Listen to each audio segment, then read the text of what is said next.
Assalamualaikum warahmatullahi wabarakatuh. Salam sejahtera bagi kita semua. Om Swastiastu, Namo Buddhaya, salam kebajikan.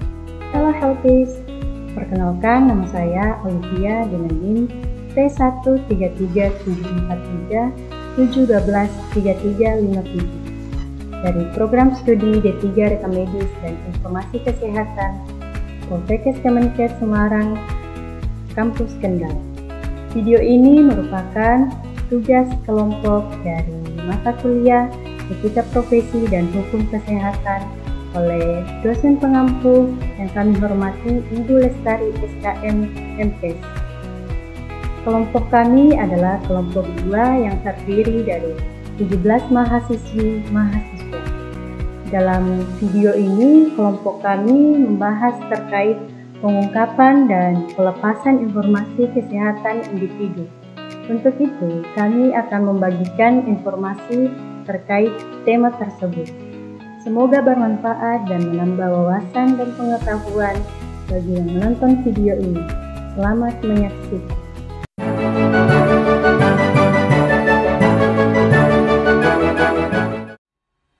Perkenalkan, nama saya Cesarani Octavia. Di sini saya akan membahas tentang definisi pelepasan informasi medis. Jadi, pelepasan informasi medis itu adalah suatu prosedur melepaskan, memberikan, dan mengungkapkan data atau informasi medis. Pelepasan informasi medis dalam sarana kesehatan bertanggung jawab untuk melindungi informasi kepada pihak lain yang terdapat di dalam rekam medis terhadap kemungkinan hilang, rusak, pemalsuan, dan akses yang tidak sah. Terima kasih. Perkenalkan, saya Nini Mufiin sebagai pemateri. Selanjutnya, manfaat. Pelepasan informasi medis digunakan untuk kebutuhan klaim asuransi, visum, penelitian, dan kebutuhan medis lainnya. Perkenalkan, nama saya Maulinda Verasanti sebagai pemateri. Di sini saya akan membacakan alur pelepasan informasi medis untuk kebutuhan asuransi. Yang pertama, pasien datang ke unit rekam medis dengan formulir klaim pengganti biaya perawatan dari asuransi atau formulir yang disediakan oleh RS. Perkenalkan, nama saya Isna Aulia Rahmadiani dengan NIM P1337437123329. Di sini saya akan menjelaskan tentang alur pelepasan informasi medis untuk kebutuhan asuransi. Yang kedua, petugas mengecek riwayat pengobatan di SIM RS untuk memastikan pasien benar dirawat di rumah sakit tersebut. Jika benar, petugas memberitahu pasien untuk melengkapi persyaratan. Perkenalkan, nama saya Nabila Artamevia dengan NIM P1337437123367. Yang selanjutnya yaitu yang ketiga, setelah persyaratan dilengkapi, petugas mencari rekam medis dan membawanya ke DPJP. DPJP membuka rekam medis dan memberikan keterangan pada formulir klaim. Saya Siti Nurfitana Syukumulfiani dengan NIM P1337437123354. Di sini saya akan menyampaikan materi alur pelepasan informasi medis untuk kebutuhan asuransi. Yang keempat, setelah proses selesai, petugas memberitahu pasien untuk bahwa rekam medisnya telah diurus. Biaya yang dibutuhkan akan disampaikan pada tahap selanjutnya, sesuai dengan prosedur klaim asuransi. Alur pelepasan informasi medis untuk penelitian. Peneliti atau mahasiswa datang ke unit diklat RS dengan surat permohonan penelitian. Surat tersebut diajukan ke direktur untuk mendapatkan persetujuan. Jika disetujui, unit diklat menghubungi peneliti atau mahasiswa dan memberikan informasi persyaratan dan biaya yang harus dipenuhi. Perkenalkan, nama saya Rosana Bikartika. Oke, jadi yang selanjutnya yaitu setelah persyaratan dan biaya terpenuhi, maka petugas diklat memberikan surat disposisi penelitian kepada petugas rekam medis sebagai pembimbing selama penelitian.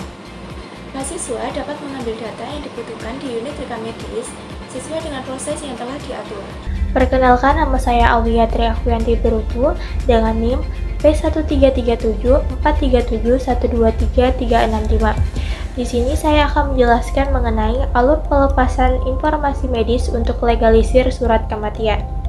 Pihak ahli waris atau keluarga datang ke unit rekam medis menemui petugas pelepasan.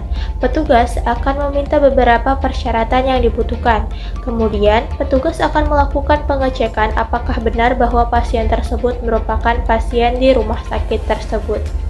Proses pengecekan data pasien itu sangat penting karena meminimalisir terjadinya penipuan bahwa pasien tersebut bukan pasien di rumah sakit tersebut. Setelah itu, petugas akan melakukan pencatatan di buku permintaan legalisir surat kematian. Alur pelepasan informasi medis untuk informasi medis lainnya.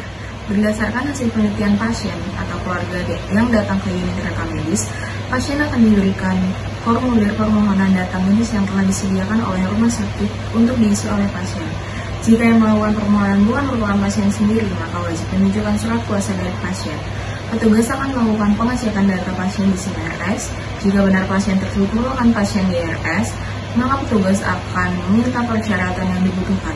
Pasien tersebut harus melengkapi persyaratan. Jika persyaratan sudah lengkap, maka petugas akan ke DPJP untuk melakukan proses pelepasan informasi medis. Pasien akan segera dihubungi melalui telepon jika proses di DPJP sudah selesai. Perkenalkan, nama saya Alfi Maulidatul Salsabila. Saya di sini akan membacakan isi materi tentang alur pelepasan informasi medis untuk informasi medis lainnya. 1. Persyaratan pelepasan informasi medis untuk asuransi. A. Formulir klaim dari asuransi atau rumah sakit. B. Fotokopi KTP pasien. C. Fotokopi kartu asuransi. D. Fotokopi KK pasien. E. Surat kuasa asli atau jika yang datang bukan pasien. 2. Penelitian atau pendidikan. A. Surat permintaan kerjasama dengan rumah sakit. B. Surat persetujuan penelitian. C. Surat bimbingan penelitian oleh petugas unit rekam medis. 3.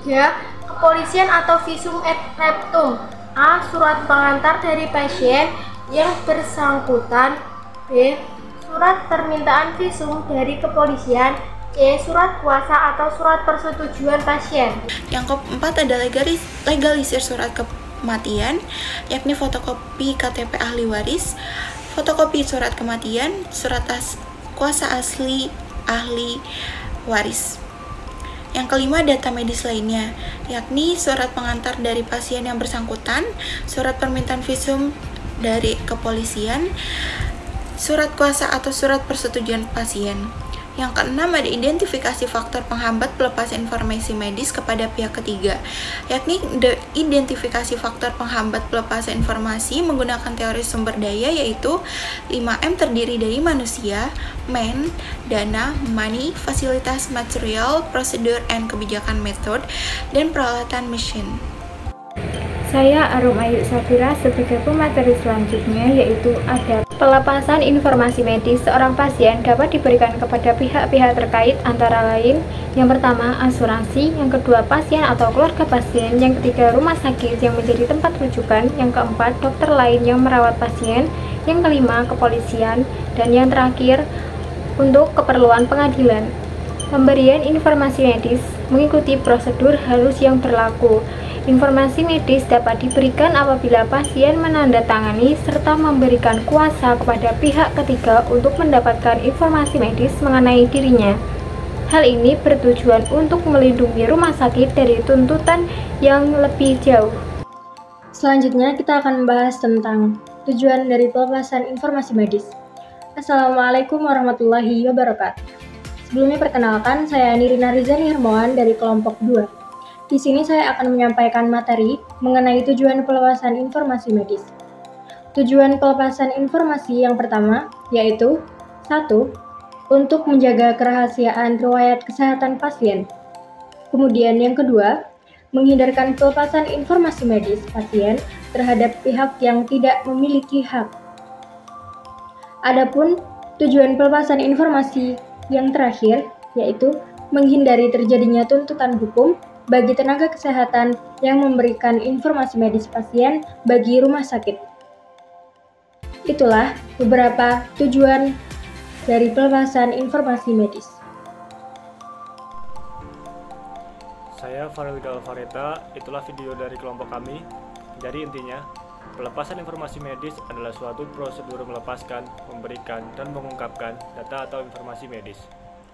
Pelepasan informasi medis dalam sarana kesehatan bertanggung jawab untuk melindungi informasi kepada pihak lain yang terdapat di dalam rekam medis terhadap kemungkinan hilang, rusak, pemalsuan, dan akses yang tidak sah. Assalamualaikum warahmatullahi wabarakatuh. Perkenalkan, nama saya Hairun Nurwanwari dengan NIM belakang 349. Saya di sini selaku editor dalam pengeditan prestasi. Kurang lebihnya mohon maaf. Terima kasih telah menonton. Wassalamualaikum warahmatullahi wabarakatuh.